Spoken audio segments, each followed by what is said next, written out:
Welcome to another episode of the Peak Performance Selling Podcast, where we interview top sellers and sales leaders to learn the different tips, tricks, and mental strategies that they use to create sustainable peak performance. Let's get rolling.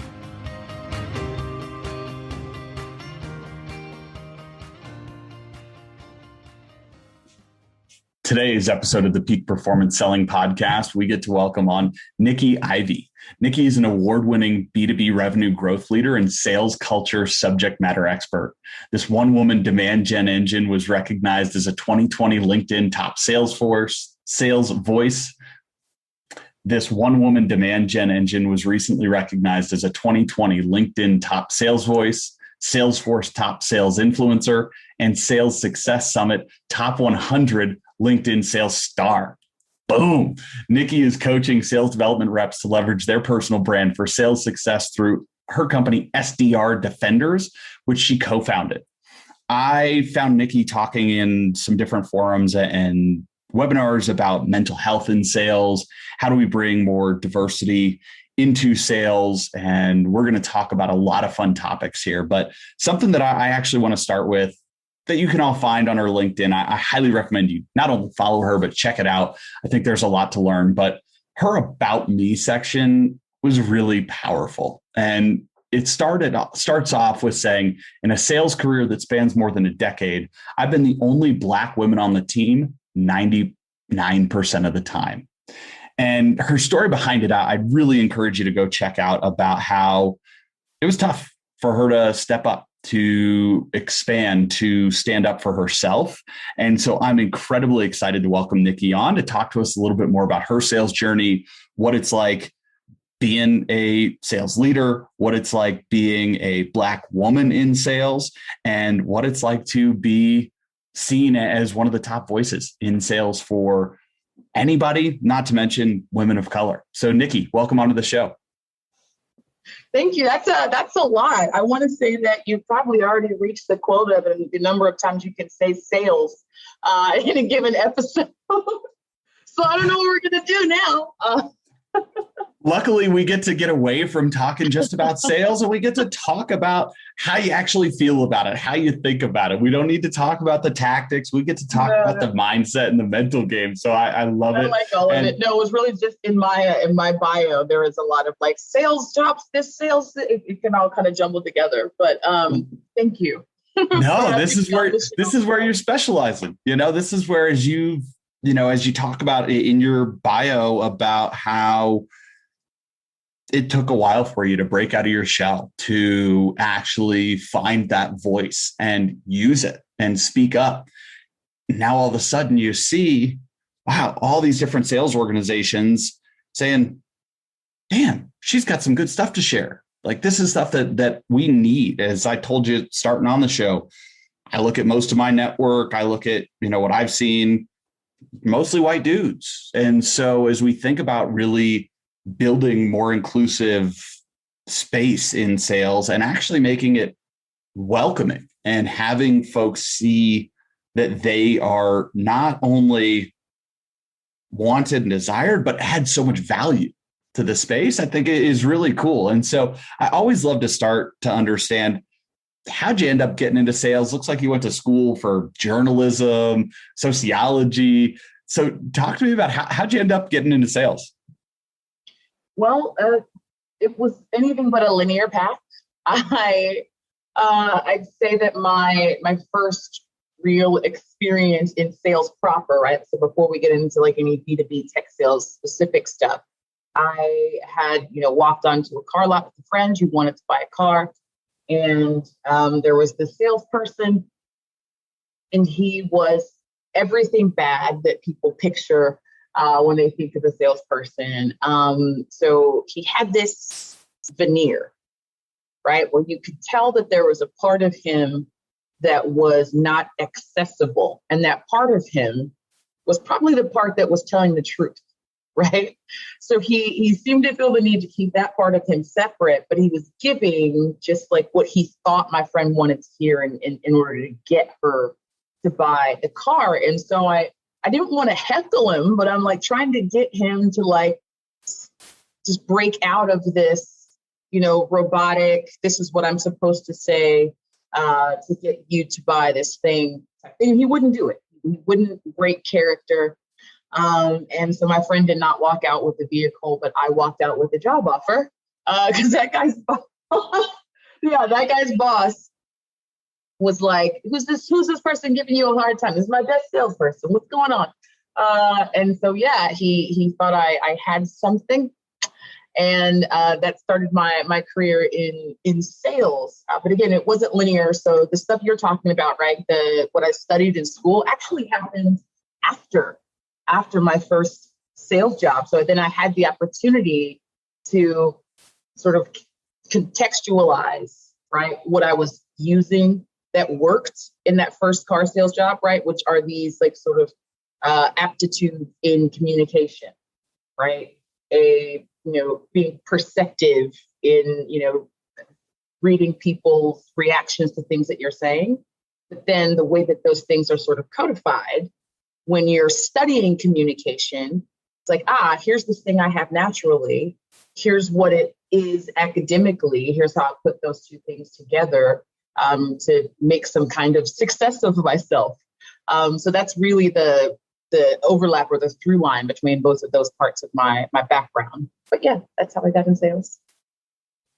What a fun story. Walking onto the car lot and not looking for the job. And all of a sudden, hey, we think you got some skills here. And how long did you stick in car sales? I've done it more than once. So that first time I did it for maybe about a year. And then culturally though, right, in terms of the working conditions and the environment that you work in there, really in each of the car sales or retail sales environments that I was in, it wasn't the most conducive to mental health. It wasn't the most conducive to having a family, which I do. And so I had to figure something else out. And that's another reason why I decided to go back to school and actually study this thing. So after that, though, I did go back to selling cars. And it was another instance of me being sort of plucked from obscurity, but just in a different direction, right? So in this case, I was selling a car to a gentleman, and he's like, look, clearly you understand how to talk to people in a way that is human and puts them at ease. But there's some shrewdness in there. I see it. And he was like, but you're working 12 hours, a day, right? Including Saturdays. Why haven't you, try to put these skills to use in a different context? And I was like, I didn't know another context existed. You mean tell me they will pay me American dollars to sit in an office and eat snacks and make phone calls? Yes, sign me up. So anyway, so this guy's like, I need to introduce you to my boss. Turns out his boss is a guy named Scott Leese, who at the time was the SVP of sales at a company called Outbound Engine. I went in and interviewed with Scott, and the rest, as they say, is history. I learned a lot of these fundamentals that you still see me talking about in really all of my content. And I got to see great leadership up close, and I got to find parts of myself that either were holding me back or could stand to be developed even bigger to take me forward. What a fun story. It's crazy how life works in those ways. And so when you were younger growing up, did you ever think that sales was a possibility for you? Did you see anybody that you knew doing sales, especially something like tech sales? What was that growing up, or what did you think you were going to do? No, I mean, and I'm one of those older millennials. So tech period was only just becoming a thing, meaning there was not a computer in my house until my senior year of high school. And then it was the big giant gateway that we use the AOL discs on. So not so much a tech forward upbringing. So no, I would not have even known that a tech sales career was something that existed. But the through line, which I think is what you're getting at, as far as what were the things inside of me that were consistent, right, that might have led to a sales career. The the first thing I ever wanted to be was Thurgood Marshall. There was this book that I checked out from the library pretty much every week, right? And it was just a little children's version of the autobiography or the biography of Thurgood Marshall. And it wasn't so much, right, the status of getting to be the first of something or, being, a lawyer or getting these career achievements. It was about how he was using his powers for good, right? And then understanding what it takes as a communicator to be able to get people to really hear you when you present an idea and do it so effectively that you unseat sometimes centuries long ideas that this person had. And you didn't do it because they liked you better. You didn't do it because, they already agreed with you when you were preaching to a choir. You did it because you articulated the value in changing. You helped them see the danger in not changing and what they could gain from changing. And essentially, that's what I saw Thurgood Marshall doing in the way that he argued cases, in the way that he approached his job. And for him, the stakes were really high, right? It's important to get those ideas sold. And so that was the first thing that I remember saying, hey, this is something that I really want to be. And then, I guess to sort of round it out, I wanted to write jingles for stuff. And so there's also a little bit of content marketing in there. There's also a little bit of I don't know what to call it, right? The sizzle, charm. So I knew that there were these other parts of my personality that people responded to. It feels so weird to say that about myself. And then I was just so funny that I was like, how do I make money from it? No. It was so what are people responding to that seems to be helpful to them? And how can I put that into a career and support my family with it? And all of those things put together just meant that sales was what it was, because truly, I can't think of another profession where I could do all of those things at once and be successful and be happy. I love those pieces of success and happiness, not to mention that thread of, what did you see as a kid? How did you learn different skills and see where your unique personality could really shine and stand out? I think something that I love to talk with people about is how do you take your own, unique blend of different things and experiences in life and smush them together to be that unique version of you, to be that only Nikki Ivey that can be or exist in the world with your experience and your knowledge and your background. So I think that is so cool hearing, learning about Thurgood Marshall, what he was doing, how he was approaching it, how he used his power for good. I love that line. And then really thinking about, okay, what else can I filter in to be my best version of myself? And so as we talk a little bit about breaking into sales, getting into the tech world, being most likely the only Black woman in sales, what was it like for you mentally in those early days, being the only one in the room with nobody else like you? So what happened was it ended up echoing this experience that I had as a young person. So my dad was in the Army, and most of my childhood I lived on Army bases, which at that time, if anybody, shout out to all the military brats, but if you grew up on a military base in the late 80s, and 90s, they tended to be pretty diverse places, right? I mean, you had folks coming out of small rural towns who were like white dudes. You had folks coming out of, small urban areas like my dad, all looking for, a better life. But then those folks were put all over the world. And so walking down the street, right, when I got out of school, when I was living on these bases, I would walk past one house and smell like somebody's mom cooking kimchi, right? So there's folks who, their mom is Korean because, that's where their dad was stationed or whatever. And then, somebody's cooking arroz con pollo over here because there was a huge population of Puerto Ricans. My mom got the collard greens going. And so it just, for me, growing up on those spaces, diversity was the norm. And it wasn't, assimilated diversity either. It wasn't just like a bunch of us together who look different but do the same things. No, it was literally folks bringing their cultural artifacts and sharing them with each other. That was in Washington State where I spent first grade through eighth grade. And then we got stationed in Southeast Georgia. And that's when I was like, oh, that's actually not the norm, what I experienced before.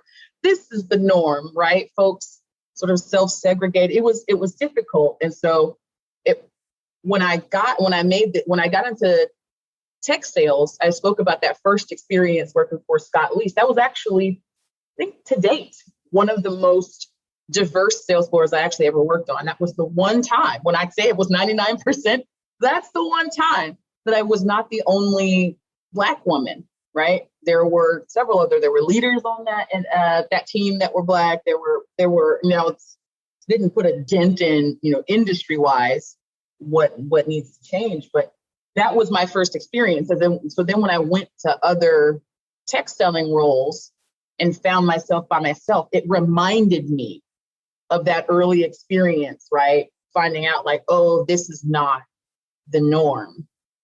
And so, yeah, it was a bit of, as it was in my teen years, a bit of a culture shock. And I don't think you figure it out one time. I don't think you make one big sweeping decision on how you're going to handle yourself in those situations, because there is a pretty significant emotional element to it. At least there was for me. Meaning, in some cases, it felt safer, for lack of a better term. It felt safer to just keep my head down, do the work, not talk about, not think about, or let myself even feel about what it meant to be the only in that building. And then other times, it was appropriate to say something because I felt like I was talking to people who would listen. But it's something that I think a lot of us have to negotiate and navigate with every different, role or team. Yeah, I can imagine feeling it out in the different situations, having that background of thinking about growing up on that military base, seeing the diversity there early on as the norm, and then seeing that initial experience working with Scott and seeing folks in leadership roles that you're like, oh, they look like me. I just released recently an interview with Chantel George and sent it to one of my friends who is first-gen American, Latino in tech. And he was like, oh, I remember that time when I saw another guest we had on the show, Paul Rios, as the top seller, another Latino as the number one guy. And he said, wow, that could be me. And so having that experience when you first get into tech sales, I think has to be really powerful. But I think isn't the case, as you said, for many of the other experiences you've had. What would that coaching that you would give, or what feedback would you give to somebody that's in sales today that doesn't necessarily see somebody like them within their organization that has that type of performance? Like, how would you coach them or talk to them about persevering or finding that community maybe of other folks like them? I think that the best, and I hate to give advice, my recommendation would be to bear in mind that it still matters whether or not you do the job better than the person next to you. That has to, these culture issues for now can be kind of fixed, right? Not that we'll get to what you can do about them, but in some ways they are fixed. What you can control, what you have the most control over, is your performance. So prioritize that over everything. And that can be, I know this sounds like, oh, of course, but that can be really, really difficult when you're experiencing other culture things that you have an impulse or an instinct to address before, these performance things, because then it can be hampering. How it's tough to be motivated to perform when you don't feel a sense of belonging, when you don't feel like you're included. So as best you possibly can, set those things aside and get really, really, really good at the job. first. Once that is done, once you've, established yourself that way, then I think you have to start to, okay, so you've identified that there's not a leader that's doing something that you want to do. Now you have to start to see yourself as that leader. That's just what has to happen. Because the fact of the matter is, you are the pipeline now. If you don't see a leader in the place that you wanted to go, it's because there wasn't anybody in the pipeline to become that leader. But the math of that means if you just go one step back from the role that you're looking up to, the pipeline is you. So own that, believe that. Let every little success, I don't care if it's, you typically go, 30 seconds before getting hung up on and you're an SDR and now you're averaging 60 seconds, take it as a win and let it all be building you up into the leader that you never saw, but knew you could become. I think that is so powerful, being that leader for yourself. The small victories that you can celebrate are so important and impactful, because it may not be, I closed the deal, I've got the best meeting on the planet booked. It might be, hey, I didn't get hung up on as many times today as I did yesterday. And it's so easy for us to skirt past those or not acknowledge those small victories. And some days it's like, hey, you know what? I picked up the phone today. I didn't have the successes. That was my starting out in sales in the SDR, BDR role, 100 dials a day. And some days I didn't get anything. And that's okay, because I showed up, I picked up the phone, and to your point, built those initial skills and those foundational skills around perseverance, around showing up and being there, that ultimately led to that next opportunity or the success down the road. I love those thoughts. What are some of the things that you do personally to stay mentally buoyant? You talk a lot about mental health. What are some of the things that you do for yourself or you practice that you find to be really helpful for your own mental health? So a couple of things. The first is I chart my moods. So for some people, right, and in sales, right, we know that it is cyclical. And so if there are seasons where, for me, it was October, whether it was retail sales or B2B, October was always, for whatever reason, an obstacle for me.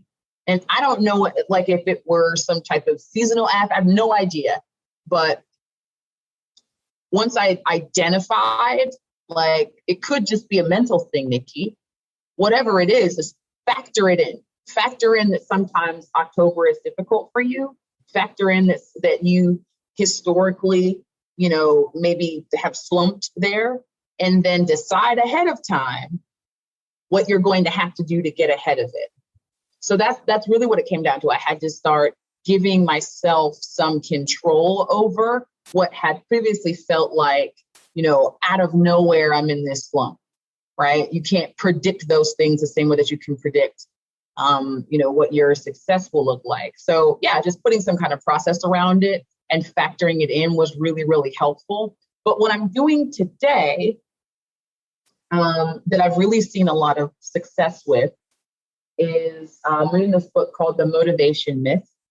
It's really been resonating with me because the myth that they're talking about is this idea that being motivated to do things is what will give you the success that you're looking for, right? But then what that means is, right, especially if you deal with mental health issues, particularly if you deal with depression, and you're waiting to feel the motivation, you may not chemically be able to feel the motivation. And so if you're waiting for the motivation to be the thing that, releases you to now go and pursue success, you might be waiting for a really long time. So flipping it around is what's been working for me. Do a thing that helps me feel successful. Do a thing that gives me a sense of accomplishment, and that is where the motivation comes from. So it's the other way around, not the motivation breeds the success. The success breeds the motivation. And so then I had to think about, okay, how do I not make that so wrapped up in my day? How do I not make the success bit of that have to do with other things that I don't have much control over, right? So it isn't so much, the little success in setting this amount of meetings this day or close this amount of deals. It starts before I go to work. I go and I make sure, hey, Nikki, you're going to run a mile today. I'm not a morning person, but you're going to wake up at 5 a.m., 6 a.m., going to be in the gym by 7, and you're going to run a mile today. Looks are deceiving. I don't have a very high fitness level. So that might seem like a super easy goal for some people, but it's really not for me. And what you have to do, anybody who's ever, played a sport or done anything that's difficult for them, in that, like midway through running that mile, your brain starts to tell you, your body starts to tell you, you don't really actually have to do this. Who's going to know if you don't finish this mile? This hurts. I'm tired. Let's just stop. Let's just quit. And starting your day with training your brain to overcome, again, in the situation where the stakes aren't that high. It's just you and your own integrity. It's you and your own conscience, your own sense of accomplishment. And you either beat it or you don't. The good thing is, if you don't, nobody saw you fail. You can try again tomorrow. But if you do, that feeling of success from doing this tiny thing, running a mile, can be the thing that propels you through the rest of the day. Yes, I remember that muscle memory, right? Oh, I know what overcoming feels like. I'm going to do it in between calls. I know what overcoming feels like. I'm going to do it when I get, a reply back from an email that says, don't ever contact me again. Right? And so that's all it is finding what that feels like and then figuring out how to apply it in a professional context. That has really been working for me lately.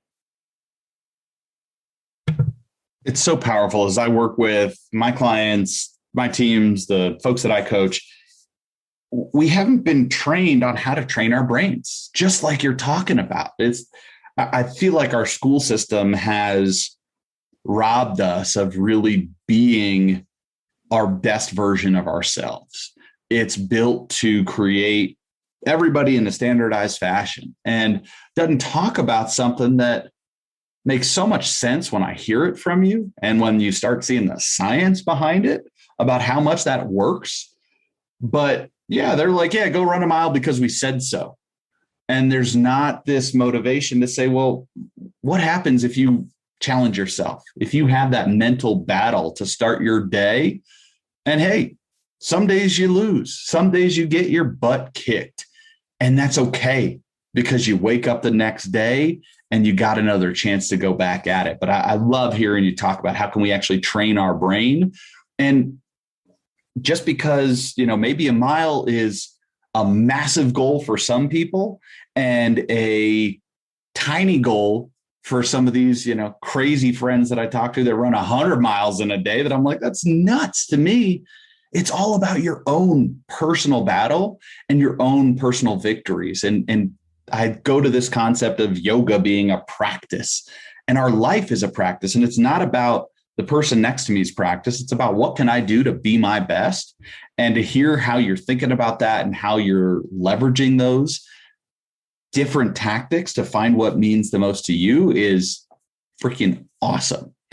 On the piece behind that, let's say you do fail at your goal. You don't, I know I'm not perfect. As much as I want to work out every day in a week and win every morning, doesn't always happen. As much as I think I'm doing the right things to win the month or the quarter, doesn't always happen.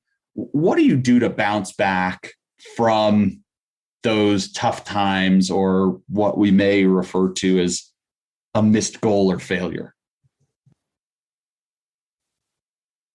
It does have to do with, and these are things like, I just want to be clear, I don't have anything figured out. These are all just things I've been practicing that, I was working recently with a life coach. And so between that and the things I'm reading, but based on all of those things, here's what's going on. I had to accept, right, that the thoughts I just described to you on the treadmill, right? You're not going to make it. You should quit. This is too painful. Sometimes for people like me, those thoughts can just come out of nowhere. They can be triggered by anxiety. They can be triggered by, the amount of importance you put on a specific career milestone or whatever it is. And again, it's that waiting thing, right? If I wait to get to a point in my life where I never have a thought of self-doubt ever again, where I never have a negative thought ever again, right? If I say that's what has to happen in order for me to get up, again, it may never happen. So what I had to do, what I learned to do was say, again, calculate it in. If those negative thoughts are fixed, that's just a thing I'm going to deal with for the rest of my life. It's just going to be there. Like, just say. It's not a guarantee that it will, but let's just say. If that's always going to be there, then I can't stop there, right? That can't be the thing that I count on to break through. So then I have to say, all right, there's this amount of negative thoughts I have. Well, shit, I just need to feed my brain 2-3 times the positive thoughts, that 10 times the positive to offset it. So then it becomes really not easy, but it becomes really simple. It's math now. And so then I start, listening to affirmations, and it sounds kind of narcissistic, but I'll go listen to old podcasts or webinars that I was on and sometimes be like, oh, I do know what I'm talking about. I'm not an imposter. And so things like that really, really help for me. And sometimes it's like, it's in the moment. And it's this subtle shift. Another thing I read from this book, Motivation Myth, please go out and read it. It's so good. Nobody paid me to say that. But the author talks about this subtle shift between I can't and I don't. So when you think about your life and you think about the things that you always do, those are the things that you have in the, like, I don't, forget to go grocery shopping, right? I don't forget to shower. I don't forget to, pay the bills, right? Because those things you've told your mind are non-negotiable. So I just had to start training my brain in that direction for other things, right? When you say something like, I can't miss quota this month, or I can't make fewer than 50 dials today, that implies choice, right? Like, you could either do it or not do it and you'd have the same result. But if I think about it differently and I say, I don't make fewer than 30 calls before lunch. I don't go hang out around the bevy machine before I've, sent out 10 personalized emails, right? And so if it's an I don't versus an I can't, then it becomes just part of, like I said, the math. It's factored into how my day will go. And it isn't something that my brain has to think about or make a choice about. Because if your brain is like mine, you give it a choice of do the productive thing or go watch Drag Race, she gonna watch Drag Race. So I have to say, I don't watch RuPaul's Drag Race when I could be doing something productive. And it's really been helping. And listen, I know that, me a couple of years ago hearing something like this would have been like, oh, okay, easier said than done, or, give me the Cliff's Notes, right? Give me the silver bullet version of these recommendations. And yeah, I had to learn the hard way. There really isn't any such thing. I had understood that intellectually, right? And like nod along, yeah, there's no easy way. Of course not. But I don't know that I had internalized that. And I still, maybe I didn't think that there was an easy way that I was looking for, but I still thought, okay, I have these gifts. I have these skills. That's gotta just take off like a rocket ship one day, doesn't it? No. I have to take off like a rocket ship, and I have to do it every day. And that's just the way it is. there is, for those, since everybody's on audio here that can't see me just grinning ear to ear, because this is the stuff that so many of us miss out on, that so many of us aren't taught in life, that we just see the success and you don't see the grind, you don't see the struggle, you don't see the challenges, you don't see the negative thoughts that are beating us all up every single day. I'm currently reading a book after I'm unpacking motivation myth here pretty soon. Talking about the untethered soul, talking about how we have these negative thoughts. Our brain is always looking for problems, and we associate that to being us, and not the fact that that is just something that we observe. And once we take a step back and say, shit, I got a lot of these negative thoughts coming in. What can I do to control it, to feed myself 2, 3, 10 times the positivity, the different reminders about our past success, knowing that we can do it, to actually give ourselves the motivation, the confidence to step up and say, nobody is going to sell my story but me. Nobody is going to create my story but me. Seth Godin talks about just ship it. And it's about actually creating and putting yourself out there, whether that's in the prospecting calls, whether that's working with your team, whether that's opening up and being vulnerable and realizing that we've all got shit running through our heads. Our brain is constantly telling us that we don't have the knowledge, the skills, we're good enough, whatever it might be.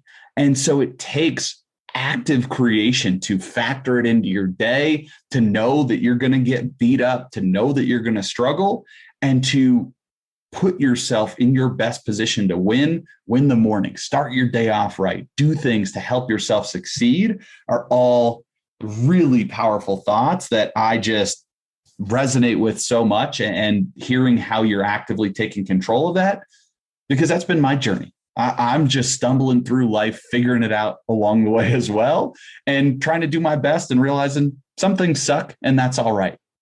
Well, and Jordan, the good news is that we practice this every day as salespeople, right?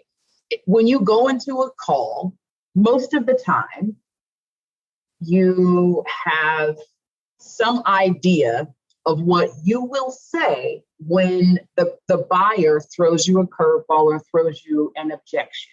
Meaning this factoring in what the negativity will be is something that we know how to do as salespeople, right? They hit you with a not interested. You don't have to worry or freak out on the inside because you know what happens next when they say not interested. It's like reading music. I was, Jake Dunlap posted about this the other day, and I was thinking about this when I was at my kids' trumpet recital, right? Well, the band recital.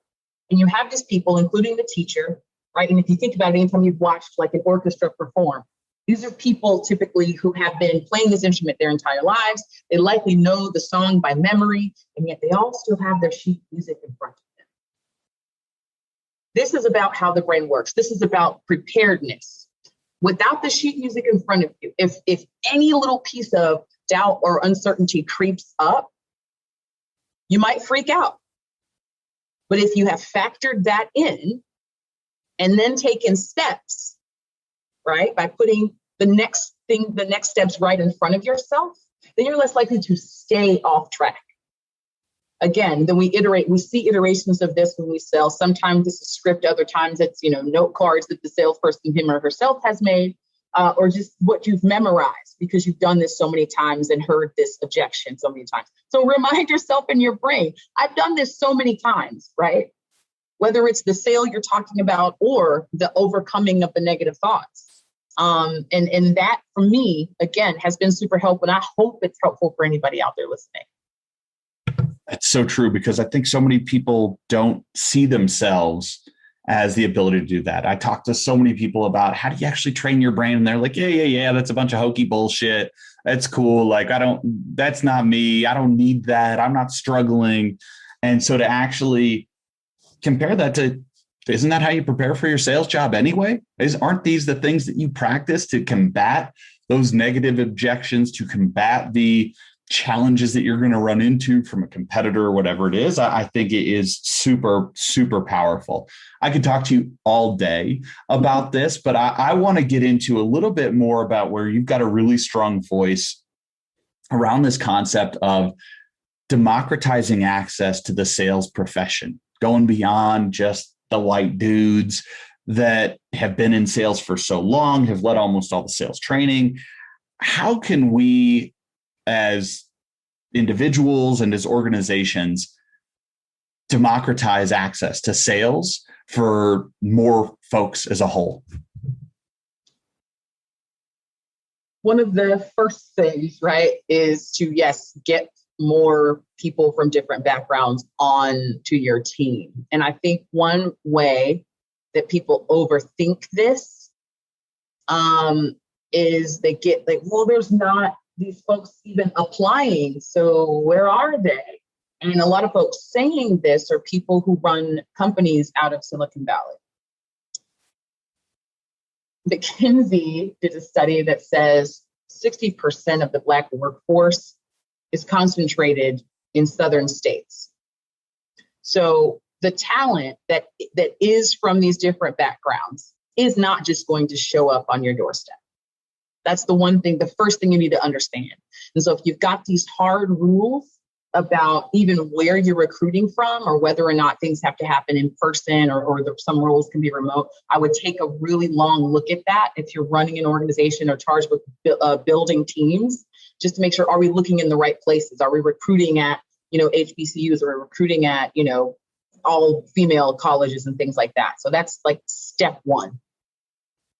And then, step before that, to build a place where those folks feel welcome, make sure that your onboarding process emphasizes culture and inclusion the same way it emphasizes proficiency with this tool or that, the same way that it emphasizes how well they learn the product, right? When I show up new at a sales job, on my calendar, they're going to be like, oh, here's where you're going to meet with your team lead. Here's where you're going to have your Salesforce training. And then very seldom is there any type of culture, unconscious bias, or inclusion training built into that. Right on the calendar alongside it, it's an afterthought. So if we stop letting it be an afterthought, like let's say I was joining one of those organizations and I was the only Black woman, but also, they've scheduled me unconscious bias training or, other culture training, I feel more at ease. They've shown me that at the very least, it matters here. They've shown me that I have some kind of recourse, if I should, find myself in an uncomfortable situation. So even if you can't solve the problem of getting more people, from different backgrounds on your team, you can certainly start taking steps to make the environment more welcoming for the people that you do have and for the ones that you're trying to recruit.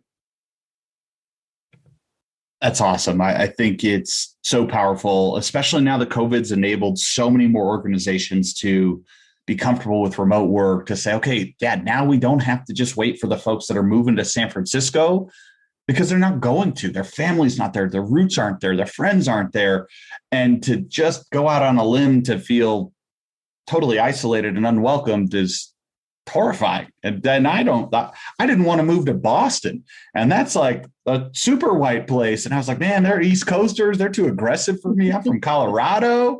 And so it is really interesting to just think about how you need to be in front of the folks where they're at. I had a lot of bias early on being like, well, they're not here. Like I'm not seeing diversity in people applying. And had a conversation with a woman early on in my career that was like, oh yeah, I'm a first gen American Muslim woman. And my parents were pissed when I looked at tech.